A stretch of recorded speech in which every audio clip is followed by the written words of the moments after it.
Hello mga busing, good day. Ipapakita namin ni Binjay yung finished product namin sa shop na folding bike bag na padded na pwede siya mabakpak. Yan. So ang gusto ni ma'am is yung kulay na brown. So ito yung iba-vlog namin ni Binjay ngayon. So okay, halika dito Binjay, pakita natin. Okay no, ito yung harap. So may marking pa na pocket. So meaning pocket talaga ito no. Ito yung design. Tapos i-open natin no. So yan. So may ano siya dito, marami siyang mailalagay like mga damit, mga extra interior, mga ganyan. So ano pang gusto ni ma'am na ilagay ito, sapatos, pwede rin ito, mga chinelas, ganun. You know? So yan, so ganito yung size ma'am, naka 20 mm po ang padded. So sa release, just is mag-clip si ma'am, ganyan, i-clip lang yan naman ganyan, okay? So magiging maliit siya. So ganyan, balik natin sa normal.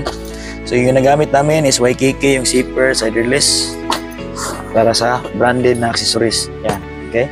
So both 1, 2, 3, 4, 5, 6, 7 na side release para siya ma-secure. Okay? So i-open namin ni Binjay yung loob. Okay, yan. Just wait lang. Para makita nyo yung loob niya kung anong gusto, anong maging itsura niya. Okay. Ayan. So, yan. Okay. So, yan yung loob, no? So, may lagayan ng extra tools. So, naka-X yung strap para dito ilagay si folding bike para secure sa biyahe natin. Okay? So, yan. So, yung ginamit namin is nylon, waterproof, para hindi siya mabasa sa ulan at saka may tapang rin sa init. Okay? Yan. So, UV gig case made in Upon, Cebu, Philippines, 6015. So, meaning sa Cebu po kami. No? Okay. So, kung nagtataka kayo kung Cebu, Ubik, ibaliktaran nyo lang Cebu. Okay? So, may nag-ano pa rin, nag-message sa page na legit ba kami, ganon. So, check na lang yung review. I-PM nyo lang yung nag-review, if legit kami dito sa shop. Yun lang, yun yung basihan natin dun.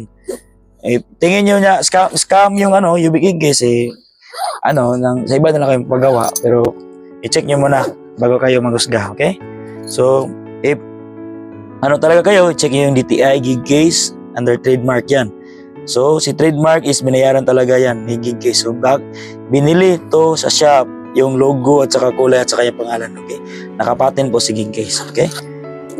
Yan. So, ganyan. So, ibalik namin ni Binjay muna yung na side release. Yan yung side release. Makita. Yan. Yan. No? Oops.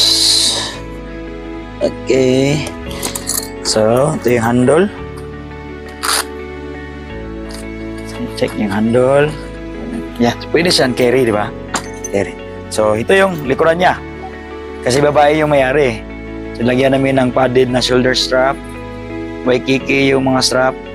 Ganyan. So may hip lock din dito. May airflow rin para hindi mainit sa likuran pag naka-backpack siya. Yan, okay? So i-try namin ni backpack ni Binjay na para makita niyo.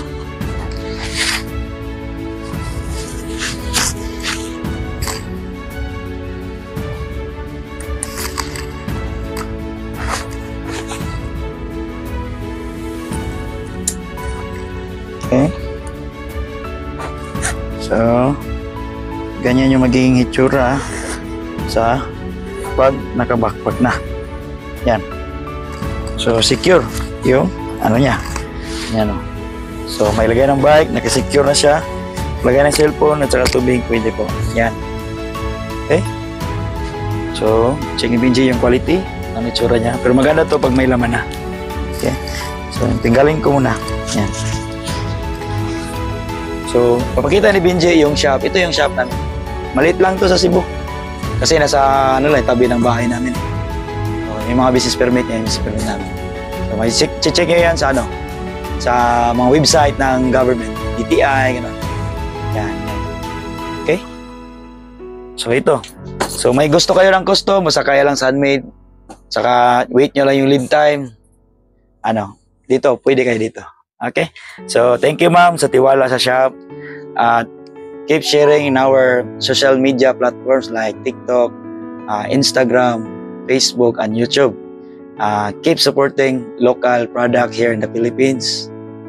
Rock and roll.